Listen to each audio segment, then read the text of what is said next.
باللہ من الشیطان الرجیم بسم اللہ الرحمن الرحیم۔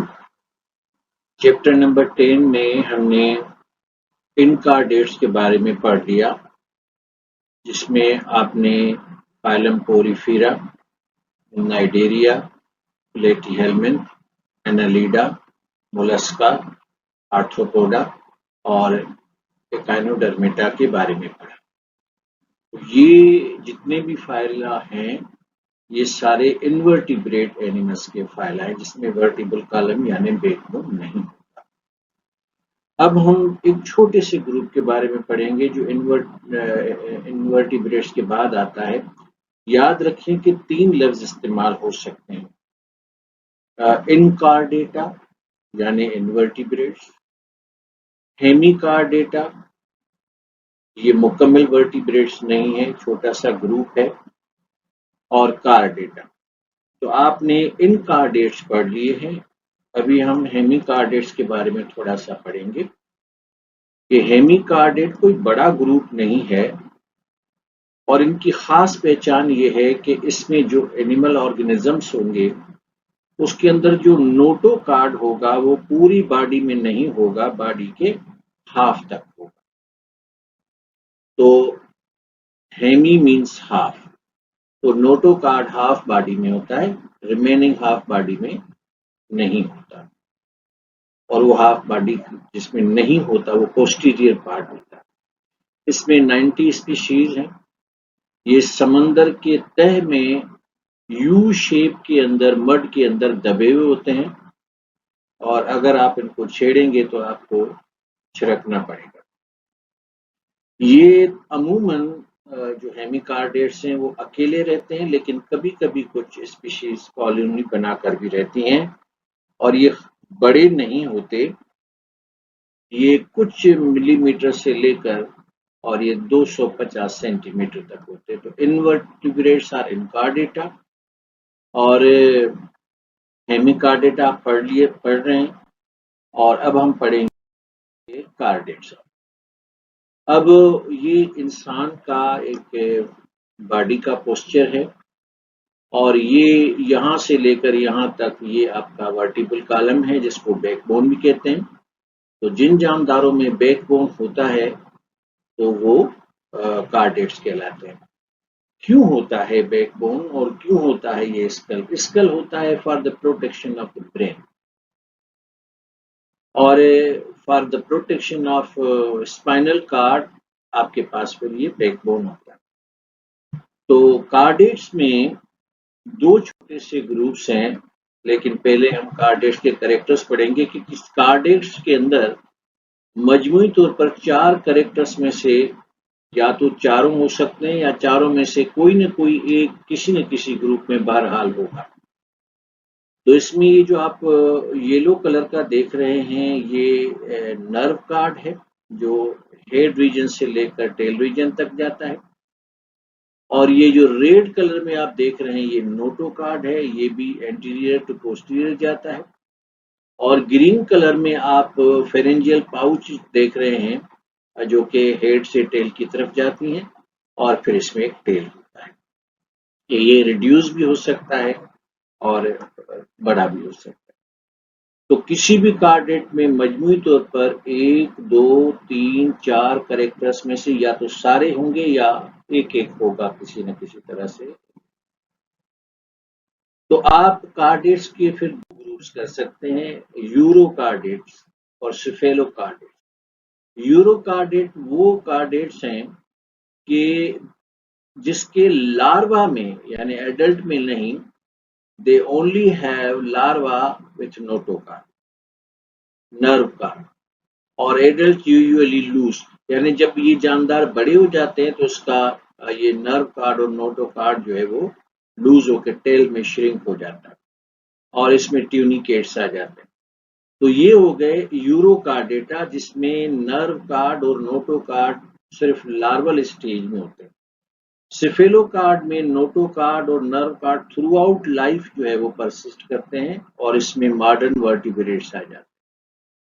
اب ماڈرن ورٹیبریٹس میں سب سے پہلے ورٹیبریٹس جو ہیں وہ فشز ہیں، اور وہ پیورلی ایکویٹک ہے۔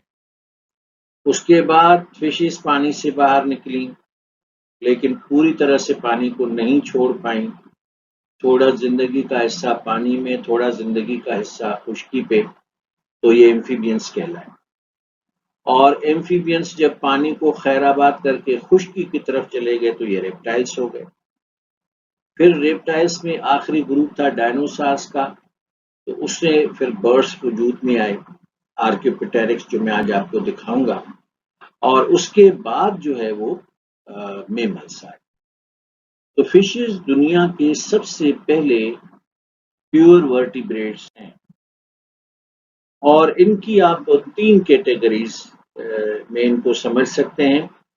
جا لیس فشز جس کو ایگناتھا کہتے ہیں، کارٹیلیج فشز جس کو کونڈریچائٹس کہتے ہیں، اور بونی فشز جس کو آسٹیچائٹس کہتے ہیں۔ تو فشز میں سب سے پہلے جو فشز وجود میں آئیں دیور دا جالیس فشز یعنی ایگناتھا، ان کے بعد کارٹیلیجنس فشز آئیں جس میں شارک وغیرہ آ جاتا ہے، اس میں ایل آ جاتا ہے، اگنالم ایل اور لیمپرے یہ ایگناتھا میں آ جاتا ہے۔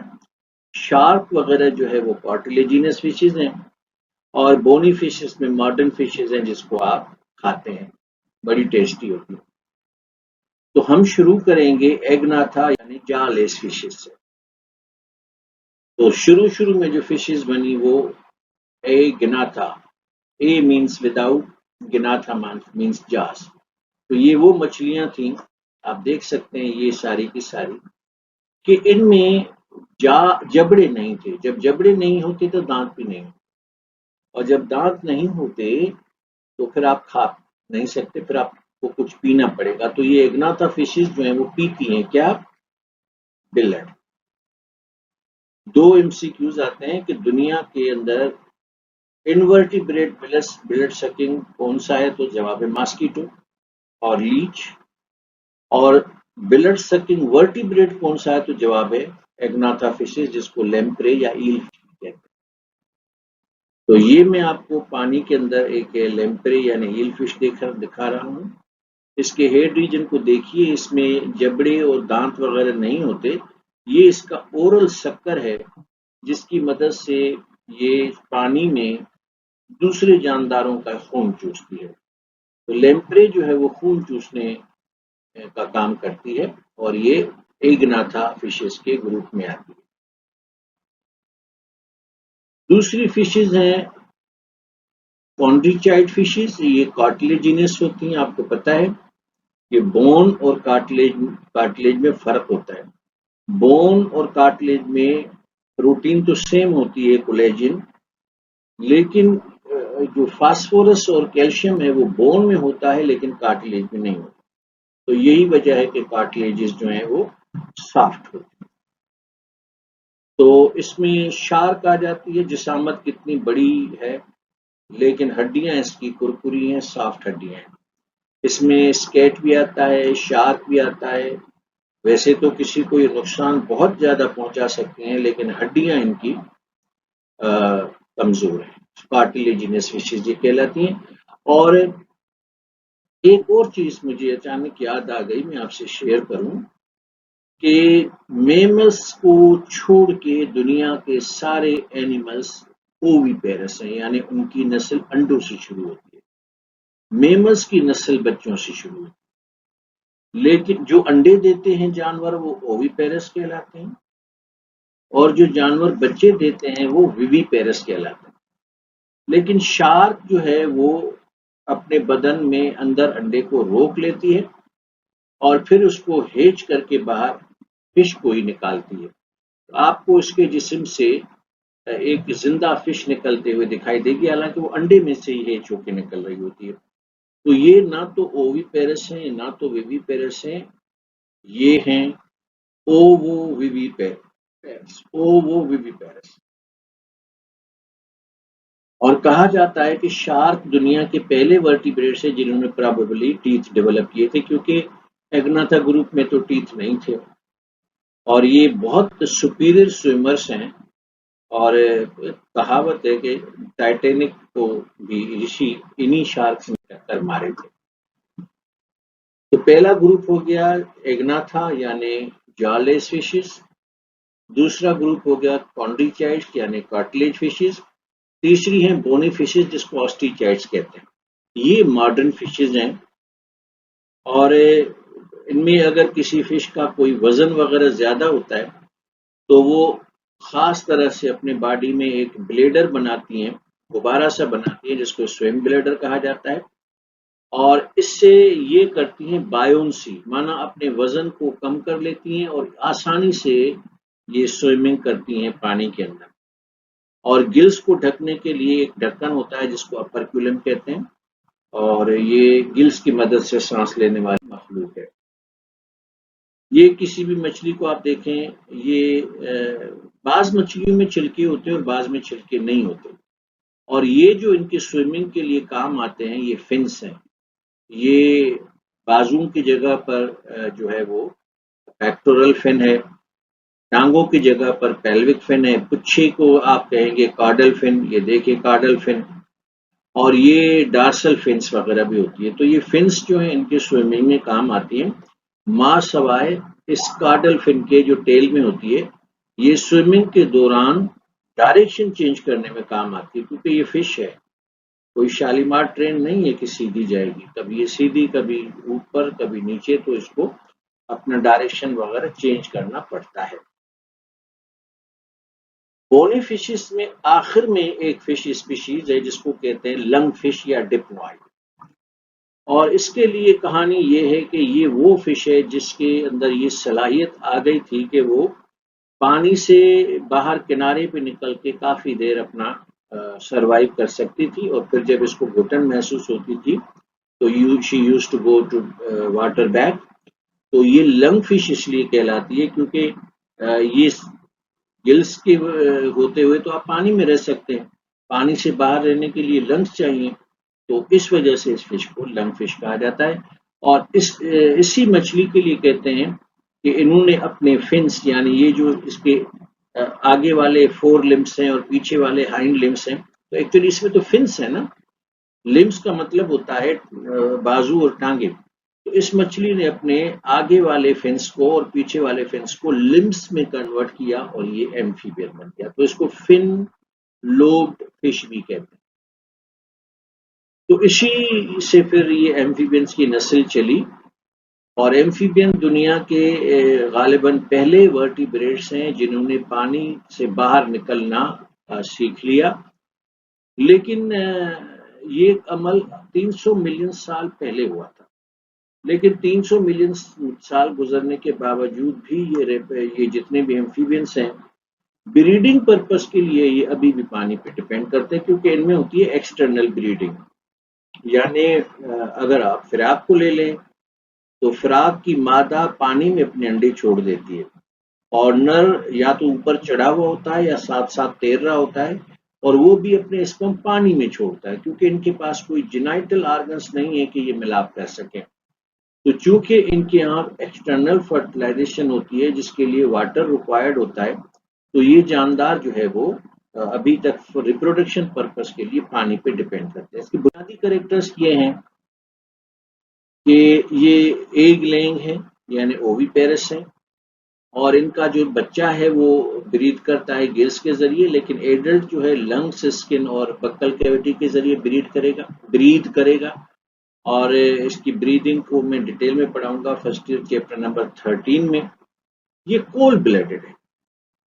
کولڈ بلیڈڈ اینیملس وہ ہوتے ہیں جو باڈی کے ٹیمپریچر کو موسم کے بدلتے ہوئے ٹیمپریچر کے ساتھ بدل کر اس کے ساتھ خود کی ایڈجسٹ کریں، تو ان کو کوئی پرابلم نہیں ہوتی، لیکن ایسا یہ ایک لمٹ تک کر سکتے. مثلاً اگر حیدرآباد کا ٹیمپریچر 20 ہے تو فراق کا بھی 20 ہوگا، حیدرآباد 22 ہو جائے گا، فراق کا بھی 22 ہو جائے گا. تو موسم کے بدلنے کے ساتھ ساتھ یہ اپنے باڈی ٹیمپریچر کو چینج کر سکتے ہیں. لیکن اگر اپر سائڈ پہ ٹیمپریچر حد سے زیادہ بڑھ گیا تو یہ ایسٹیویشن کریں گے، چھپ جائیں گے. اور اگر ونٹر سیزن میں لوور سائڈ پہ ٹیمپریچر 1 پہ آ گیا، 2 پہ آ گیا یا 0 پہ آ گیا تو یہ ہائبرنیشن کریں گے. دیکھیں 0 ڈگری سینٹی گریڈ پہ ہر چیز فریز ہو جاتی ہے، تو ان کا تو بلڈ فریز ہو جائے گا. تو یہ کیا کرتے ہیں، شدت بھری گرمی میں ایسٹیویشن کرتے ہیں جس کو کہتے ہیں سمر سلیپنگ، اور سردیوں کے اندر اگر سردیاں بہت زیادہ ہو جائیں تو یہ ہائپرنیشن کرتے ہیں، جس کو کہتے ہیں ونٹر سلیپنگ۔ تو یہ آپ کو نظر آ رہا ہے فراگ، یہ آپ کو نظر آ رہا ہے ٹوڈ۔ فرق یہ ہے کہ ٹوڈ کی جو اسکن ہوتی ہے وہ کافی رف ہوتی ہے، فراگ کی تھوڑی سلائمی ہوتی ہے۔ یہ دونوں آپ کو سلیمنڈار نظر آ رہے ہیں، اس کے اوپر کو لوگ کنفیوز ہوتے ہیں کہ یہ ریپٹائلز تو نہیں ہے۔ جی نہیں، ان کی اناٹمی دیکھیں، ان کی فزیولوجی دیکھیں تو یہ ایمفیبینس۔ ریپٹائلز وہ ہوتے ہیں جن کو رینگنے والے جانور کہتے ہیں، کریپنگ۔ ایک ہوتی کرالنگ، جیسے بچہ ہوتا ہے کرالنگ کرتا ہے۔ کرالنگ میں کیا ہوتا ہے کہ پیٹ زمین سے ٹچ نہیں ہوتا، کریپنگ میں پیٹ زمین سے ٹچ ہو کے چلتا ہے، جیسے چھپکلی دیوار پہ چلتی ہے تو پیٹ اس کے ساتھ ٹچ ہوتا ہے۔ تو ریپٹائلز جو ہیں یہ کولڈ بلڈڈ ہیں، اور یہ بھی اووی پیرس ہیں، اور لنگس کی مدد سے سانس لیتے ہیں، اور یہ دنیا میں انتہائی کامیاب طرح کے جانور ہوا کرتے تھے۔ انہوں نے زمین پہ، انہوں سے مراد ریپٹائلز میں ڈائنوسارس بھی تو آتے ہیں نا، انہوں نے 167 ملین سال زمین پہ حکمرانی کی۔ بعد میں برڈز پیدا ہوئے اور بعد میں میملز پیدا ہوئے، پھر ان کی نسل ختم ہو گئی۔ اس کے بارے میں عجیب و غریب تھیوریز ہیں۔ I personally don't believe in theory، those theories جو دی گئی ہیں، کیونکہ you are not present during those days, تو اف اور بٹ کو سم اکٹھے کر کے وہ تھیوری بنائی گئی، میں آپ سے شیئر کروں گا۔ تو دنیا کے اندر ریپٹائلز نے زمین پہ رول کیا ہے۔ اس وقت زمین پہ جو رول کر رہے ہیں وہ آرتھروپوڈز کر رہے ہیں۔ جی، انسان رول نہیں کر رہا، آرتھروپوڈز یوز کر رہے ہیں، رول کر رہے ہیں۔ رولنگ پارٹی اس کو کہا جاتا ہے کہ جو انتہائی کامیاب فائلم ہو، اس کی نمبر آف اسپیشیز زیادہ ہو۔ تو 10 لاکھ اسپیشیز ہیں آرتھروپوڈز کی، تو وہ رولنگ وہی کر رہے ہیں۔ لیکن ایک زمانے میں ریپٹائلز پر رولنگ جا رہی، اور جب یہ رولنگ ریپٹائلز زمین پہ رول کرتے تھے تو کیا تو اس کی جسامت ہوتی تھی، ایک مطلب 150 ٹن ان کا وزن ہوا کرتا تھا، 2-3 منزلہ عمارت کے برابر ان کی جسامت ہوتی تھی، لہیم ہوتے تھے، بڑے شہیم ہوتے تھے۔ ڈائنو کا مطلب ہی ہے ویری بگ، اور سارس کا مطلب ہوتا ہے لیزرڈ، تو یہ اپنے زمانے کی لیزرڈ تھی، اور بڑا ناکام فائلم تھا، بڑا ناکام گروپ تھا، کیونکہ زمین پر 167 ملین سال حکومت کرنے کے باوجود انہوں نے اپنی اسپیشیز گنوائی، اور ڈائنوسارس ختم ہو گئے۔ جو بچ گئے وہ لیزرڈز اور سنیکس کے نام سے آپ کو جانتے۔ تھوڑی بات سنیک کے لیے ہو جائے، بڑی پرکھی اڑائی جاتی ہے سنیکس کے خلاف، یہ بڑی پیاری مخلوق ہے اور بڑا فائدہ دیتی ہے۔ ایک چھوٹی سی مثال دیتا ہوں کہ جب آپ فصل کو بوریوں میں گلے کو بند کر کے گوداموں میں رکھتے ہیں تو اس کو سب سے بڑا نقصان چوہے پہنچاتے ہیں، اور یہ جو سنیکس ہیں وہ چوہوں کو شوق سے کھاتے ہیں۔ تو یہ بایولوجیکل کنٹرول ہے کہ یہ چوہے کو کھاتے ہیں، اگر یہ نہ ہو اور چوہے بڑھ جائیں گے تو آپ کی فصلیں چوہے ستیاناش کر دیں گے۔ لیکن سانپ کے لیے عجیب و غریب گانے ہیں اور اسپیکولیشنز ہیں، سائنس کا اس سے کوئی واسطہ نہیں ہے۔ یاد رکھیے گا کہ دنیا کے اندر بہت کم سانپوں کی اسپیشیز ایسی ہیں جن کے وینم ہوتا ہے ان کے پاس، اور وہ پوائزنس ہوتی ہیں، زہریلی ہوتی ہے۔ باقی زیادہ تر سانپ تو زہریلے ہوتے نہیں اور بڑے شائع ہوتے ہیں، آپ سے چھپتے پھرتے ہیں۔ تو سانپ کا یہ میکینزم ہے کہ یہ اس کے فینگس ہیں جو گاڑتا ہے، جب آپ اس کو تنگ کرتے ہیں سانپ خود سے نہیں کاٹے گا، یا تو آپ اس کو تنگ کریں یا پھر اس کو خوف ہو آپ سے۔ تو یہ اس کے فینگس ہیں، اور یہ دیکھیں نلی جو اندر جا رہی ہے یہ پرائمری وینمس ڈکٹ ہے، اور یہ جو ہے وہ وینمس گلینڈز ہیں ان کے ساتھ جڑی ہوئی ہے، اور پیچھے جو ہے وہ کمپریسر مسلز ہیں۔ تو اگر آپ نے سانپ نے آپ کو کاٹنا ہے تو اپنے دانت آپ کے اندر گاڑے گا، اور یہ دانتوں کے اندر سے سوئی جو سرنج ہوتی ہے اس کی طرح یہ زہر نکلتا ہے، تو کمپریسر مسلز کمپریس ہو جائیں گی اور وہ نکالیں گی وینمس گلینڈ سے وینم، اور وہ پھر ڈکٹ کے ذریعے فینگس میں آئے گا اور پھر آپ کے جسم میں اچھا، سانپوں کا زہر دو قسم کا ہوتا ہے، بعض ہیموٹاکسک ہوتے ہیں، بلڈ کے اوپر اثر کرتے ہیں، بعض نیوروٹاکسک ہوتے ہیں، برین پہ اثر کرتے ہیں۔ ویسے تو دونوں نقصان دہ ہیں، لیکن نیوروٹاکسک جو ہے وہ ذرا زیادہ ہی نقصان دہ ہے۔ لیکن ایک بات آپ سے شیئر کروں کہ ضروری نہیں ہے کہ آپ کو سانپ نے ایسے کیا تو آپ سمجھ بیٹھے ہیں کہ سانپ نے مجھے کاٹا ہے اور میرے اندر زہر چلا گیا، جی نہیں۔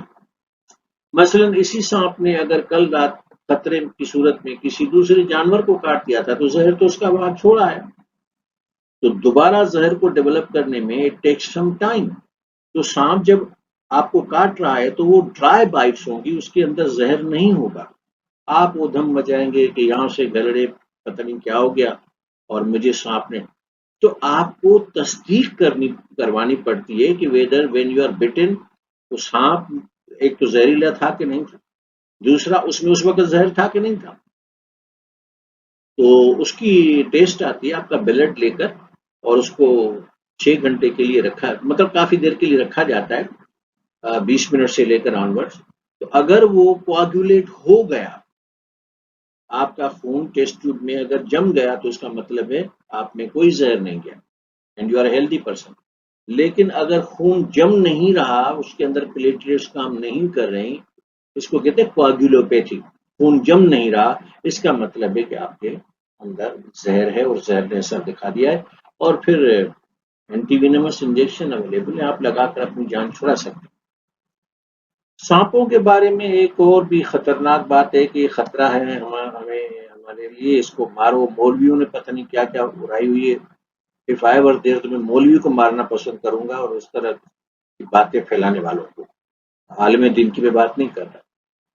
تو ماضی کے اندر سانپوں کے اندر یہ لیکس جو ہوا کرتی تھی، اس کو بعد میں یہ لیکس جو ہے وہ اندر دب گئیں۔ یہ میں انٹر کی بایولوجی چیپٹر نمبر 10 جب ایوولوشن پڑھاؤں گا تو اس میں پڑھاؤں گا جو لمارک نے کہا تھا انہیریٹنس آف ایکوائرڈ کریکٹرز والی تھیوری میں، کہ جانور کے باڈی پارٹس اگر جانور یوز نہ کرے تو وہ ویسٹیجل ہو جاتا۔ تو سانپوں نے ماضی میں ان کی لیگس ہوا کرتی تھی، پھر یہ انہوں نے لیگس کو استعمال نہیں کیا تو یہ ویسٹیجل ہو گئی ہیں۔ تو یہ سانپ جو ہے اس کو کہتے ہیں لمب لیس لیزرڈ، یعنی یہ لیزرڈ ہے لیکن اس پر لمبس نہیں ہے۔ دوسری بات، سانپوں کے کان نہیں ہوتے، گویا وہ سن نہیں سکتے۔ یہ فوٹو جو کہ بیوقوف بنا رہا ہے آپ کو پیسے بٹورنے کے لیے، بہرحال انسان کچھ نہ کچھ تو کرے گا۔ تو یہ ایکو ڈیٹیکشن میتھڈ سے، یعنی ساؤنڈ کی ویوز ان کی اسکن سے ٹکراتی ہیں تو یہ فیل کرتے ہیں، ایز سچ ان کو کوئی لیرکس اور یہ سر وغیرہ اور یہ سب ہماری طرف سے، تن ڈولے میرا من ڈولے میرے دل کا گیا قرار ہوئے کون بجائے بانسری، ایسا سب ہماری روزگار کے نظریے۔ تو یہ جناب دنیا کے خطرناک ترین ریپٹائلس ہیں، اور ان میں یہ جو پانی میں رہتا ہے وہ آپ کو ٹرٹل ہی نظر آ رہا ہے، اور یہی ٹرٹل اگر خشکی پہ رہے گا تو ٹارٹوائز کہلائے گا۔ اس طرح سے مگر مچھ کی بھی حالت یہ ہے کہ جو پانی میں رہے گا وہ کروکوڈائل ہوگا، جو پانی سے باہر رہے گا وہ ایلیگیٹر ہوگا۔ سنیے اب یہ طوطے کی کلندر کی دھمال شروع ہو رہی ہے۔ ڈائنوسارس کے آخری زمانے میں برڈ ایوالو ہوئے تھے۔ یہ دیکھیے ڈائنوسارس نے اپنے 4 لمبس کو ایوالوٹ کر کے چھوٹے سے ونگس ڈیولپ کیے، پھر یہ ونگس جب بڑے ہو گئے تو یہ آرکیوپیٹیرکس برڈ بنا۔ یہ دنیا کا واحد فاسل برڈ ہے اور اس کے فاسلس ملے ہیں، اور اس کے اندر ونگس وغیرہ موجود ہیں۔ برڈس بڑی پیاری مخلوق ہوتے ہیں، اور ان کے بیک کو دیکھ کر آپ ان کی فیڈنگ ہیبٹ کا اندازہ لگا سکتے ہیں کہ یہ کیا کھاتا ہوگا، اور آپ یہ آرکیوپیٹیرکس برڈ ہے۔ اچھا، ماڈرن برڈس میں اور آرکیوپیٹیرکس برڈ میں فرق یہ ہے کہ ماضی کے اس آرکیوپیٹیرکس برڈ کے منہ میں دانت تھے، آج کل دنیا میں کسی بھی برڈ میں دانت نہیں ہوتے۔ دوسرا، آرکیوپیٹیرکس برڈس کے دم میں آخر تک ایک بونی ٹیل ہوتا تھا، یعنی ہڈی ہوتی تھی، لیکن ماڈرن برڈس کے پاس ہڈیاں وغیرہ نہیں ہوتی۔ تو یہ ان میں فرق ہے۔ دوسرا، ان کے پاؤں کو اسٹرکچر کو دیکھ کر سمجھ سکتے ہیں کہ پانی والے ہوں گے، خشکی والے ہوں گے، یا درختوں پہ رہتے ہوں گے، جھاڑیوں میں رہتے ہوں گے۔ تو ان کی بیک اور ان کی فیٹ کو دیکھ کر آپ اندازہ لگا سکتے ہیں کہ مثلا یہ بطخ ہے، اس طرح کا ویب جو ہے وہ پانی کے اندر رہنے کے لیے سوٹ ہے۔ آخر میں آتے ہیں ہم میمس کے پاس. میمس کا مطلب ہوتا ہے ایسے جاندار جن کے میموری گلینڈز ہوں. اب یہ آپ پڑھتے رہیے گا, میں آپ کو بات بتاتا ہوں سیدھی سیدھی. جن جانوروں کے کان نکلے ہوئے ہیں وہ ایکسٹرنل ایئرس, وہ میملس ہیں. جن کے جسم پہ بال ہوں وہ میملس ہیں. جن کی مادہ بچے کو جنم دے وہ میملس ہیں. جن کی مادہ بچے کو دودھ پلائے وہ میمل ہیں. اور اسکن سے پسینہ آئے کیونکہ سویٹ گلینڈ سے تو میمل ہے. اب اس میں سارے کریکٹرز آپ کو یاد ہو جائیں گے, لیکن ایک مین کریکٹر ہے کہ مادہ بچے کو ایک مخصوص مدت کے لیے اپنے پیٹ میں روک کر ڈیولپ کرے گی اور پھر ڈیلیور کرے گی, اور ڈیلیور کرنے کے بعد اس کو وہ دودھ پلائے گی اور بڑا کر دے گی. مادہ کے اندر ایسا کیا ہوتا ہے کہ وہ بچے کو پیٹ میں زائگوٹ سے لے کر ڈیلیوری تک وہ روک لیتی ہے. تو ماں کے پاس ایک نیوٹریٹو ٹشو ہوتا ہے جس کو کہتے ہیں پلاسنٹا, اور پلاسنٹا کی بنیاد پہ وہ اپنے بچے کو پیٹ میں روک کر اس کی فیڈ کرتی ہے اور ڈیولپ کر کے پھر پوری دنیا میں وہ بھیج دیتی ہے. تو mammals are also called placental animals, لیکن میملس کی پھر 3 قسمیں. تو یہ تو آپ کو عام سے کریکٹرس میں وہ 3 قسموں پہ جاتا ہوں. یہ سارے میملس ہیں. تو یہ دیکھیں, ماں کے پیٹ میں جو بچہ ہوتا ہے یہ یوٹرس ہے ماں کا, اور یہ بیبی ہے, اور یہ امبلائکا کا ٹیوب ہوتا ہے جس کو ناڑا کہتے ہیں. اس کا ایک سرا بیبی کے ناف سے جڑا ہوتا ہے اور دوسرا سرا ماں کے پلاسنٹا سے جڑا ہوتا ہے. تو ماں اپنے پلاسنٹا تک اپنے بلڈ کو لاتی ہے, پھر بلڈ میں سے ڈرین آؤٹ ہو کے بیبی کی غذا کے جتنے بھی اجزاء ہیں وہ بیبی کو شفٹ ہو جاتے ہیں. تو میمس کو پلاسنٹل اینیملس کہا جاتا ہے. لیکن میمس کی 3 قسمیں, پروٹوتھیریا میمس, یہ 2 ہیں جس میں ڈک بل پلیٹیپس ہے اور ایک کنڈیا ہے. یہ دونوں سندھ میں پائے جاتے ہیں, پاکستان میں پائے جاتے ہیں. ان کے اندر پلاسنٹا نہیں ہوتا. پروٹوتھیریا مانے یہ پلاسنٹا نہیں ہوتا, تو گویا یہ بچے نہیں پیدا کر سکتے, یہ انڈے دیتے ہیں. تو دنیا میں 2 ایسے میملس ہیں جو انڈے دیتے ہیں. میٹاتھیریا وہ میملس ہوتے ہیں جن کا پلاسنٹا ہوتا ہے لیکن اس میں ویک پلاسنٹا ہوتا ہے. کینگرو اور کوآلا بیئر جس کو مارسوپیلس کہتے ہیں, ان میں پلاسنٹا ویک ہوتا ہے. تو یہ کیا کرتے ہیں, بچے کو اباٹ کر کے نکال کے پھر اپنے پاؤچ میں اس کو میموری گلینڈز لگے ہوتے ہیں وہاں سے فیڈ کرا کے یہ پالتے ہیں. اور جب یہ بچہ بڑا ہو جائے گا باہر نکلے گا, اگر میں نظر آؤں گا تو یہ باہر نکل آئے گا, اور اگر موہت صاحب نظر آئیں گے تو وہ پاؤچ میں واپس چھپ جائے گا ڈر کی. مذاق کر رہا. تیسری ہوتے ہیں یوتھیرین میملس. اس میں اب میں ایک تصویر ہٹا رہا ہوں. تیسری ہوتے ہیں یوتھیرین میملس, یہ موسٹ ماڈرن ہے. اب اس میں دیکھیں کہ یہ یوٹرس ہے اور یہ بیبی ہے اور یہ امبلائکا, یہ پلاسنٹا ہے. دس از دا پلاسنٹا, اور بیبی کو پلاسنٹا سے ایک ٹیوب کے ذریعے, ناف کے ذریعے فیڈ کیا جاتا ہے. تو یوتھیرین میملس ہیو ویل ڈیولپڈ پلاسنٹا. تو میملس 3 قسم کے ہو گئے. پروٹوتھیرینس پلاسنٹا نہیں ہوتی, میٹاتھیریا پلاسنٹا ہوتی ہے پر ویک ہوتی ہے, اور یوتھیریا یعنی ویل ڈیولپڈ ہوتی ہے. تو جن میں پلاسنٹا نہیں ہوتی وہ بھی 2 ہیں, جن میں ویک پلاسنٹا ہوتی ہے وہ بھی 2 ہیں. 4 کو چھوڑ کے دنیا کے سارے میملس جو ہے اس میں ویل ڈیولپڈ پلاسنٹا ہوتا ہے, اور وہ اپنے بچے کو ایک مقررہ مدت تک, ہر جاندار کا مقررہ مدت الگ ہے. جیسے ماں اپنے بچے کو 9 مہینے کے لیے پیٹ میں روکتی ہے تو اس کا گیسٹیشن پیریڈ کہلاتا ہے, اور ہاتھی اپنے بچے کو 22 مہینے کے لیے روکتی ہے تو یہ بھی اس کا گیسٹیشن پیریڈ ہے. تو ماں پورا گیسٹیشن پیریڈ بیبی کو روک کر پھر دنیا کو کہتی ہے یہ لو بچہ. تو اسٹوڈنٹس, اسی کے ساتھ ہمارا چیپٹر نمبر 10 ختم ہوا. ہم انشاءاللہ کل سے چیپٹر نمبر 11 جو کہ بہت ہی امپورٹنٹ چیپٹر ہے وہ پڑھیں گے. محنت کیجیے, محنت میں عظمت ہے, ریوارڈ میرا رب دیتا ہے. شکریہ.